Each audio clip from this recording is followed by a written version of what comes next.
भारत में हर दिन 10 लाख से ज्यादा स्टिंग की बोतलें बिकती हैं और 2022 तक इसने 48% मार्केट शेयर हासिल कर लिया था। ये एनर्जी ड्रिंक आज भारत के 20 लाख से अधिक दुकानों पर उपलब्ध है। ये एक ऐसा सफलता की कहानी है जिसने रेड बुल के 26% मार्केट शेयर को पीछे छोड़ दिया। लेकिन सच्चाई ये है कि अब स्टिंग अपनी ही सफलता का शिकार हो गया है। अतिरिक्त मार्केटिंग, गलत टारगेट ऑडियंस और सोशल मीडिया मीम्स ने इसकी छवि को नुकसान पहुंचाया है। आइए समझते हैं कैसे एक ब्रांड जो एक समय पर हर युवा का पसंदीदा था, अब अपनी पहचान बचाने के लिए संघर्ष कर रहा है। 2017 में जब स्टिंग भारत के एनर्जी ड्रिंक मार्केट में आया तो इसने 50 रुपए की कीमत के साथ एक ऐसा गेम चेंजर मूव किया जिसने रेड बुल को चुनौती देना शुरू कर दिया। रेड बुल 2009 से भारत में था, लेकिन उसकी एक 100 रुपए से ऊपर की कीमत ने इसे एक प्रीमियम प्रोडक्ट बना दिया था। स्टिंग ने इसी गैप को पहचाना और मिडिल सेगमेंट को टारगेट करके अपनी जगह बनाई। पेप्सिको ने पहले सोबी नामक एनर्जी ड्रिंक के साथ मार्केट में एंट्री की थी, लेकिन वह फ्लॉप हो गया। स्टिंग ने इस असफलता से सीख लेकर एक अलग स्ट्रैटेजी अपनाई। 2020 में 20 रुपए वाले छोटे प्लास्टिक बोतल वाले वेरिएंट ने मार्केट को हिला दिया। यह कीमत और फॉर्मेट इतना हिट हुआ कि स्टिंग अब हर छोटी दुकान से लेकर बड़े रिटेल चेन तक पहुंच गया। महामारी के दौरान रेड बुल जैसे इंटरनेशनल ब्रांड्स को सप्लाई चेन के झटके लगे क्योंकि उनके प्रोडक्ट्स इंपोर्ट होते थे, लेकिन स्टिंग का लोकल प्रोडक्शन इस मुश्किल समय में भी मार्केट में उपलब्ध रहा। इसी वजह से 2020 में स्टिंग की सेल्स में 440% का उछाल आया। यह आंकड़ा बताता है कि कैसे एक ब्रांड ने मुश्किल हालात को अपने फायदे में बदल लिया। अक्षय कुमार के साथ एनर्जी बोले तो स्टिंग कैंपेन ने ब्रांड को और पॉपुलर बनाया। ये विज्ञापन स्टिंग को युवाओं के बीच एक एनर्जेटिक और कूल ड्रिंक के रूप में स्थापित करने में कामयाब रहा। 2021 तक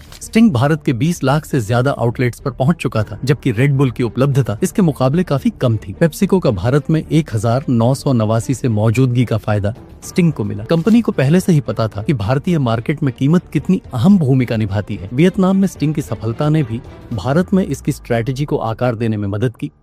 स्टिंग ने सिर्फ एक एनर्जी ड्रिंक नहीं बेचा, बल्कि एक ऐसा प्रोडक्ट बनाया जो भारतीयों की जेब और जरूरत दोनों के हिसाब से फिट था। लेकिन क्या आपने कभी सोचा कि स्टिंग ने रेड बुल को चुनौती देने के लिए क्या क्या किया? सबसे पहले तो इसने अपनी कीमत को रेड बुल के मुकाबले आधा रखा। दूसरा, इसने छोटे शहरों और गांवों तक अपनी पहुंच बनाई जहां रेड बुल की उपस्थिति नगण्य थी। तीसरा, इसने प्लास्टिक बोतलों को चुना जो कांच की बोतलों के मुकाबले सस्ती और ट्रांसपोर्ट करने में आसान थी। स्टिंग की यह सफलता सिर्फ मार्केटिंग या प्राइसिंग की वजह से नहीं थी। इसने भारतीय उपभोक्ता के माइंडसेट को समझा और उसी के अनुसार अपनी रणनीति बनाई। जहां रेड बुल ने खुद को एक प्रीमियम ब्रांड के रूप में पेश किया, वहीं स्टिंग ने खुद को हर किसी की पहुंच में स्थापित किया। जो एक समय पर हर युवा का पसंदीदा था, अब अपनी पहचान बचाने के लिए संघर्ष कर रहा है। स्टिंग की कहानी में सबसे दिलचस्प मोड़ तब आया जब यह ब्रांड अपनी ही सफलता का शिकार हो गया। जब कोई प्रोडक्ट बहुत ज्यादा पॉपुलर हो जाता है तो कैसे वह अपनी एक्सक्लूसिविटी खो देता है। स्टिंग ने जाने अनजाने में एक ऐसी ऑडियंस को टारगेट करना शुरू कर दिया जिसने इसकी इमेज को छपरी बना दिया। सोशल मीडिया पर स्टिंग को लेकर जो मीम्स बनने लगे, उन्होंने इसकी छवि को पूरी तरह बदल दिया। ये मीम्स स्टिंग को लो क्लास ड्रिंक के रूप में पेश करते थे और धीरे धीरे यही छवि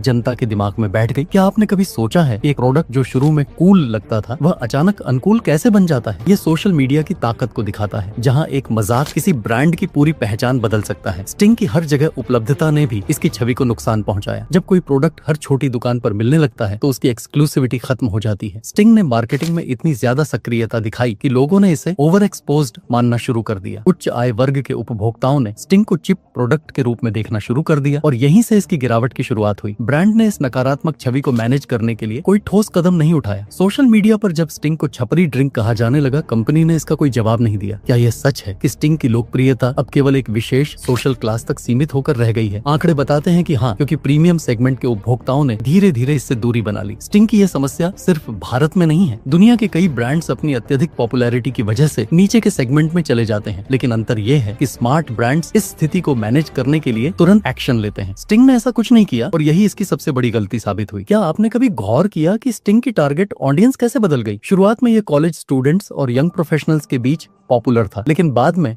इसकी पहुंच एक विशेष सोशल ग्रुप तक सीमित हो गई। यह ग्रुप वह था जिसे सोशल मीडिया पर छपरी कहा जाने लगा और स्टिंग उनका फेवरेट ड्रिंक बन गया। सवाल यह है कि क्या स्टिंग इस छवि से उभर पाएगा? अभी तक के संकेतों से लगता है कि नहीं, क्योंकि ब्रांड ने कोई नई स्ट्रैटेजी नहीं अपनाई है। रेड बुल जैसे ब्रांड्स ने अपनी प्रीमियम इमेज को बचाए रखा, लेकिन स्टिंग मास मार्केट में फंसकर रह गया।